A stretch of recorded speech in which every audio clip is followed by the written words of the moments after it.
Hello and welcome to Hotel Elephant. It's my home in Boulder, Colorado. My name is Waylon Lewis on Walk the Talk Show, and I'm here with Dr. John Douillard, who's a wonderful, he's like our home run hitter. Whenever we want a hot video, we just go to Dr. John Douillard, and the reason why is you're one of the foremost experts on Ayurveda. So what is this Ayurveda stuff? It's India's traditional system of medicine. It's thousands of years old. Ayur means life, and Veda means knowledge. So it's the science of life, the knowledge of life. You think about Ayurveda as living in harmony with the natural cycles. Birds fly south, whales migrate, leaves turn red, fall off trees. Everything in nature is connected to the cycles. We are too, but we don't realize that if birds fly south, we just stay here. There's things in nature, there's cycles that we completely ignore. And so yuppies actually have it right when they fly south to Mexico or whatever. Absolutely. As we get older, we fly south to Florida and hang out and stay there. Right. So there are cycles that if you plow against the grain of Mother Nature, you're going to pay a price. So that's one piece of it, is living in harmony with the natural cycle. So my question around that would be, a lot of cynics would say, well, if it's that old, it's not really science, it's just some old-fashioned thing. We now have modern science in terms of health. Like, why do we need Ayurveda? This is the whole point of what I write about a lot. Is our whole stick is proving ancient wisdom with modern science. And then you read what I write, it's always referenced. And there's so much research coming out about these ancient principles, about the science of life, about living in harmony, that are actually well documented. And I write about that. And that's to me why it's so important for me to write and cite the references, because there is so much research on the herbs of Ayurveda, on the cleansing of Ayurveda, on the cycles of life.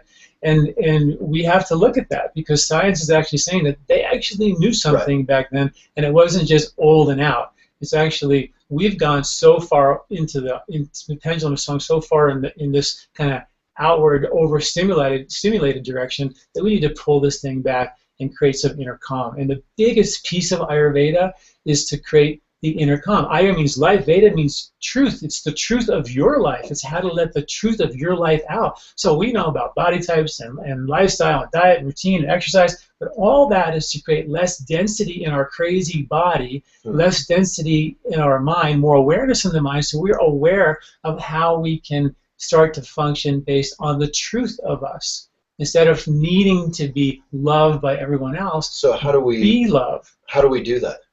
Well, one thing is to begin to live your life with you going downstream with the current. If you're in a canoe paddling downstream towards the ocean, it's kind of nice. You're just flowing along, right? And soon the ocean is there. But if you're paddling against the grain, paddling upstream, feeling exhausted at the end of your day, you're craving dark chocolate and candy and cokes and sweets and coffee all day long, you're plowing against the grain just to get enough energy to get through the day. And Ayurveda is a system that says, let's get in that river, let's live a lifestyle in harmony with your true nature, go with the current, and that creates a physiological calm, a balance, a function, but also it creates clarity here so we can see what we're projecting on the screen as protective emotional patterns, stuff we may have created when we were a young child that we're still projecting on the screen today as adults. That's what Ayurveda is about. It's about taking transformational action steps with the awareness we get by bringing the body into balance to free yourself from patterns of behavior that don't serve you. That's what it's about. It's not about your body type, eat this, that food.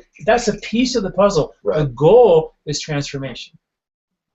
So, again, like on a concrete level, how do we do that? Well, step one, I guess,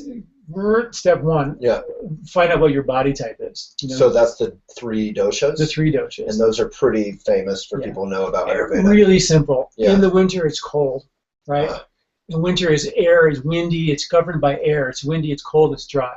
There are people who are cold and dry all the time. They have more winter, more vata, more air in their constitution. Who works on the talk show. Yeah, she's cold all the time. Right, exactly. I'm hot all the time. Right, so you're fire. You're like summer. You're hot, you're fire, you're competitive, you're driven, you have a lot of heat inside of your body. So you have more pitta in your constitutional type. And then there's people who are like spring. They're easygoing, they're mellow, they're calm. They're earth and water. They hold on to more earth, they hold on to more water. We have the 3 doshas right here. We have the whole What world. Are you?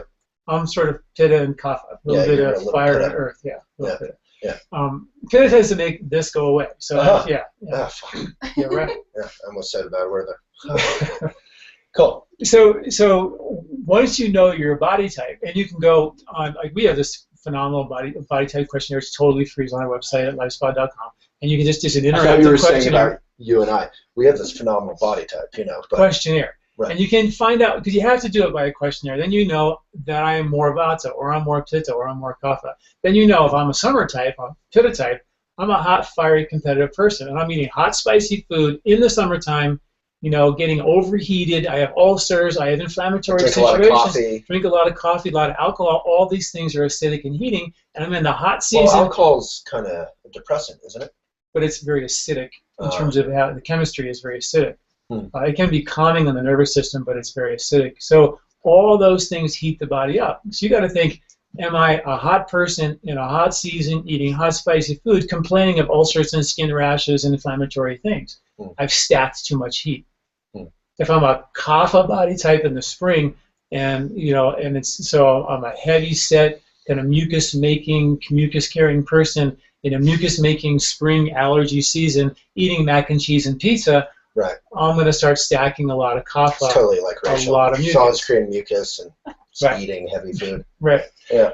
And then if you're Vata, right, cold and dry winter, and you're really nervous and you're eating cold foods all the time, ice drinks and ice cold drinks, and then you're stacking more coldness in your body, and therefore that's going to aggravate your nervous system. So the beautiful thing about Ayurveda is it's logical. You look at nature, it's cold outside, nature's harvesting nuts and seeds for the squirrels to help them, give them more protein and more fat to insulate them. In the summer, we harvest fruits and vegetables that cool us down for the excess heat. In the spring, it's leafy greens and sprouts and berries and cherries to actually antidote the mucus production, because the earth is holding on to more water this time of the year. You go for a walk, like coming in here, it's muddy out there. Yeah. So it's a spring, muddy earth holding on to more water time of year. So eat seasonally, eat local, that kind of thing? You know what Ayurveda did, which is eat local is a great idea, obviously, but it can get pretty boring. If you only eat the foods that are harvested, you're going to be cheating probably.